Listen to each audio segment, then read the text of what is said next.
Don Morocco.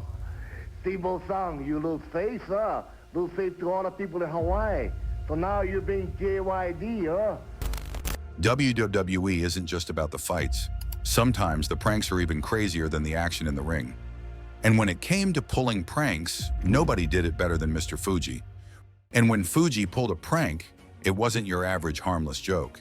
His tricks ranged from lighthearted mischief to some truly outrageous and even disturbing stunts that left people in shock. One of the most infamous stories about him involves food, and not in a good way. Rumor has it that he once served a fellow wrestler a meal, only for them to later find out that the meat on their plate had come from their own pet. Now, whether this story is 100% true or just an exaggerated locker room tale, it's been debated for years, but the fact that people believe it speaks volumes about Fuji's reputation. He also loved messing with other wrestlers' personal belongings. Some of his favorite tricks included gluing or even nailing their clothes to the ceiling, making it nearly impossible for them to get dressed before a show. Imagine coming back to the locker room only to find your gear stuck to the ceiling.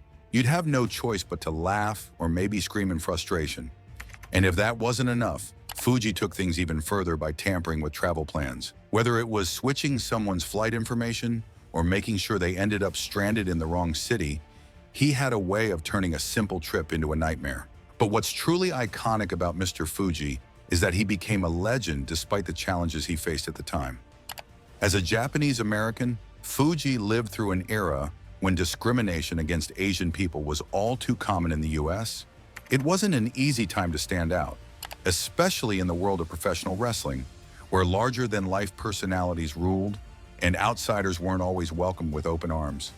It's safe to say that Fuji probably dealt with his fair share of discrimination, whether it was subtle or outright in your face. But here's the thing. He never let any of that stop him. Instead of backing down or letting it define him, he embraced his identity and used it to his advantage. He crafted a character that played into stereotypes but did it on his own terms, turning what could have been a weakness into a strength. He leaned into the role of the cunning, sneaky villain, and fans absolutely ate it up. They may have booed him in the arena, but there was no denying his impact. Beyond his persona, Fuji proved himself in the ring and behind the scenes. He wasn't just another guy in the business. He became a respected figure, managing some of the biggest names in wrestling and earning a reputation as one of the sport's greatest villains. It takes a special kind of person to rise above the struggles of their time and leave a lasting mark, and Fuji did exactly that. Born in Hawaii, he made his debut in 1962 under the name Mr. Fujiwara, stepping into the ring for the first time in his home state. But from the very beginning, it was clear that he wasn't just another wrestler trying to make a name for himself. He had something special. His mix of skill, charisma, and a unique style that blended cunning tactics with in-ring ability set him apart. By 1966, just a few years into his career, he captured his first championship gold. Teaming up with the powerful and intimidating King Curtis Yakiya, Fuji won the NWA Hawaii Tag Team Championship on January 7th. This victory not only put him on the map, but also set the tone for what would become a career filled with championships, mind games, and an undeniable presence in the wrestling world. Realizing that a shorter, catchier name would make a stronger impact, he dropped Wara from his ring name and became simply Mr. Fuji. Under this new name, he traveled across different wrestling territories, making stops in some of the most respected promotions of the time. One of those stops was in Don Owen's Pacific Northwest Wrestling, a major wrestling organization based in Portland, Oregon. There, Fuji quickly made an impression, capturing multiple championships and proving that he was more than just a one-hit wonder. But his biggest break came in 1972 when he arrived in the Worldwide Wrestling Federation, the promotion run by Vince McMahon Sr. This was a major step up, as the WWF was one of the biggest wrestling organizations in the country at the time. Fuji debuted as a heel and immediately aligned himself with another wrestler who shared his ruthless approach, Professor Toru Tanaka. With Tanaka's incredible strength and Fuji's crafty in-ring psychology, the two formed a tag team that would become one of the most dominant duos of their era. Managed by the legendary Grand Wizard, they were an unstoppable force. Fuji quickly earned the nickname the Devious One, for his underhanded tactics. One of his signature moves involved throwing salt into his opponent's eyes, temporarily blinding them and allowing him to steal a victory. It was a dirty trick, but in wrestling, sometimes that's what made a villain truly great. Their impact was immediate. Just months after their debut on June 27, 1972, Fuji and Tanaka won the WWF World Tag Team Championship by defeating Sunny King and Chief Jay Strongbow. This victory didn't just make them champions, it made them one of the most feared tag teams in the business. With the gold around their waists, Fuji and Tanaka quickly rose to main event status. They weren't just defending their titles against other tag teams, they were stepping into the ring with some of the biggest names in wrestling. Now back on top, they had a new challenge in front of them. Tony Garea had found a new partner in Dean Ho, and the feud between these two teams became one of the most heated rivalries in the tag team division. The battles were intense, but on November 14, 1973, Garea and Ho managed to defeat Fuji and Tanaka to take the titles away from them once again. After several unsuccessful attempts to regain the gold, Fuji and Tanaka eventually left the WWF in 1974. But leaving one promotion didn't mean slowing down. Instead, Fuji took this opportunity to branch out and compete in different wrestling territories. From 1974 to 1975, Fuji worked in Mid-Atlantic Championship Wrestling, another major wrestling promotion at the time.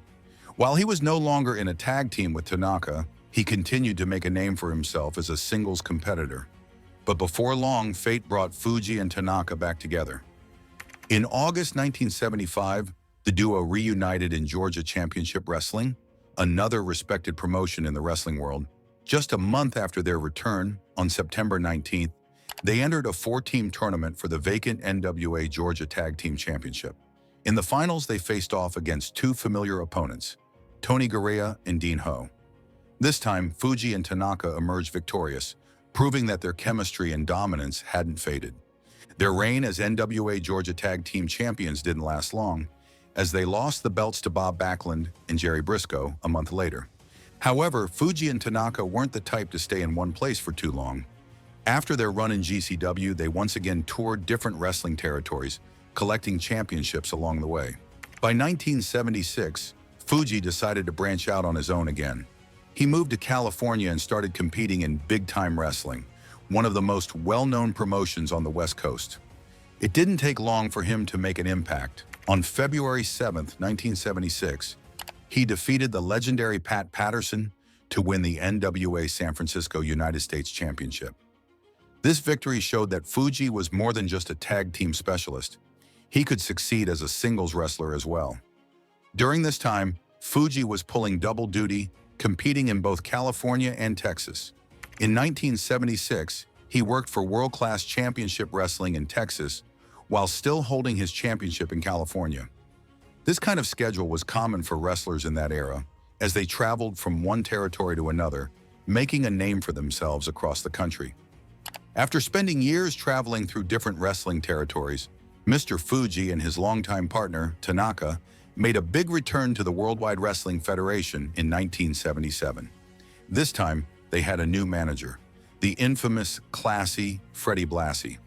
With Blassie in their corner, Fuji and Tanaka were more dangerous than ever. They entered a tag team tournament and, on September 27, 1977, defeated Larry Zbyszko and their old rival Tony Garea to win their third WWF World Tag Team Championship. During this reign, Fuji and Tanaka competed in numerous 6-man and 8-man tag team matches, solidifying their status as one of the most dominant teams of the era. However, their time at the top ended on March 14, 1978, when they lost the titles to Dino Bravo and Dominic DeNucci. Shortly after, they left the WWF once again. Even outside the WWF, Fuji and Tanaka continued their success, winning titles across various territories. But by 1979, their partnership came to an end, and both men pursued singles careers. Fuji proved he wasn't just a tag team specialist. He won several championships on his own in promotions like the World Wrestling Council, NWA New Zealand, and Maple Leaf Wrestling. By 1981, Fuji made yet another return to the now renamed World Wrestling Federation. This time he formed a new tag team with Mr. Saito, and the two were managed by Captain Lou Albano. They quickly made an impact by defeating Tony Garea and Rick Martel on October 17, 1981, to win the WWF Tag Team Championship, Fuji's fourth reign as champion. Their biggest rivals became the Strongbos, and after months of intense battles, the Strongbos finally defeated Fuji and Saito on June 28, 1982, at Madison Square Garden. But Fuji and Saito weren't ready to give up. Just a few weeks later, on July 13th, they won back the titles in a 2 out of 3 falls match. The feud between these teams continued until October 30th, when the Strongbos reclaimed the gold, marking the end of Fuji and Saito's championship dominance. After his tag team success, Fuji spent some time as a singles competitor and occasionally teamed with Tiger Chung-Lee. However, their partnership didn't lead to much success, and in 1984, Fuji turned on Chung-Lee in a match against the Wild Samoans. Their brief rivalry ended with Fuji picking up a win in a grudge match. By 1985, after over 2 decades in the ring, Fuji officially retired from wrestling and transitioned into a new role, manager. As a manager, Fuji became just as infamous as he was during his wrestling days. Always dressed in a black tuxedo and bowler hat, he carried a cane and a little bag of salt, often using both as weapons to help his wrestlers win. He managed stars like George the Animal Steele, Don Morocco, Demolition, Kamala, Killer Khan, and the Powers of Pain. He led Demolition to the WWF Tag Team Championship, but later betrayed them at Survivor Series 88. His greatest managerial success came in 1992, when he introduced Yokozuna to the WWF, guiding him to victory in the 1993 Royal Rumble and 2 WWF Championship reigns. To solidify Yokozuna's dominance, he later joined forces with Jim Cornette, ensuring his client remained at the top. Fuji retired in 1996 as his health declined and settled in Knoxville, Tennessee, where he ran a wrestling dojo until 2001 before transitioning to work as a theater usher. Honored for his contributions, Fuji was inducted into the WWE Hall of Fame in 2007 by Don Morocco. He attended the ceremony in a wheelchair due to multiple knee surgeries. Sadly, he passed away on August 28, 2016, at 82, in Clarksville, Tennessee.